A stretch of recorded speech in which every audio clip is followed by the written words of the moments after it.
Non-pro driver license, tatanggapin ba sa Foodpanda Rider pag mag-apply po tayo na non-pro lang po yung driver license natin? Ulitin ko, tatanggapin ba sa Foodpanda itong non-pro driver license? So mga kaibigan, kung bago pa lang kayo sa YouTube channel na ito, don't forget to subscribe. So dito sa Foodpanda mga kaibigan, sasagutin na natin ang tanong na yan, na ang non-pro driver license ay hindi po makakapasok doon sa Foodpanda dahil yung system nagre-require talaga ngayon ng professional driver license.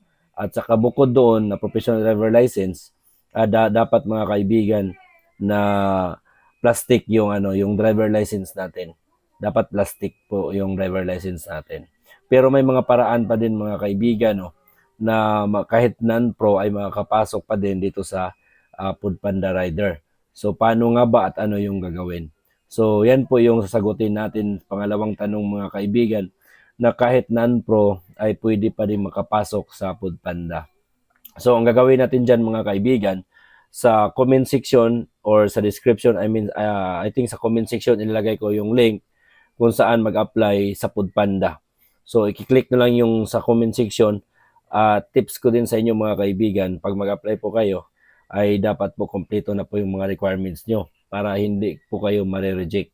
At saka hindi nyo na pwedeng balikan yung application nyo. Pag na-click nyo yun at ilagay yung pangalan nyo, number, lahat nyo, yung mga IDs, saka hindi mo mapuproceed dahil kulang ka ng requirements mga kaibigan, yun po ay invalid at saka automatic na mare-reject at hindi mo na mababalikan ang inumpisahan mo na application. So ngayon mga kaibigan, yung sikreto dyan, pinakasikreto dyan na matanggap pa din yung non-pro ay mag-apply po kayo, bike po yung applyan nyo, bike rate po yung applyan nyo. Dahil pag-click na yun mga kaibigan, mayroon pong choices sa system na bike or motor. So yung bike mga kaibigan, pwede yun na electric bike, e-bike, or pwede yun na bike lang talaga, yung traditional na bike. Tapos yung motor ay motorcycle po yung mga gagamitin mo. So kapag bike mga kaibigan, hindi na kasi hiningi yung driver license.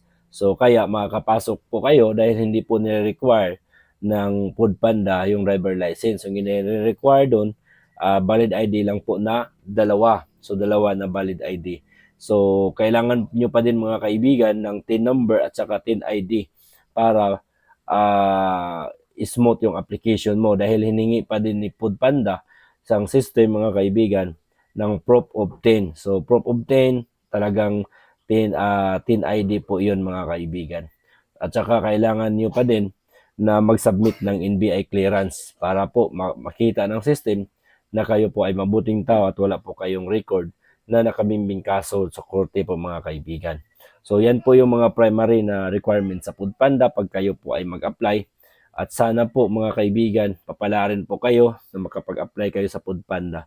So balikan natin yung tanong mga kaibigan, paano yun pag matanggap ka na sa Foodpanda? So pwede nyo i-change from bike rate into motor rate. So from bike into motor, pwede nyo ma-change mga kaibigan. Yun nga lang, kailangan mo pa din mag-upgrade ng driver license mo from non-pro to professional. So pagkatapos mong ma-upgrade yung driver license mo, so na professional na from non-pro, so pwede mo nang i-upgrade yung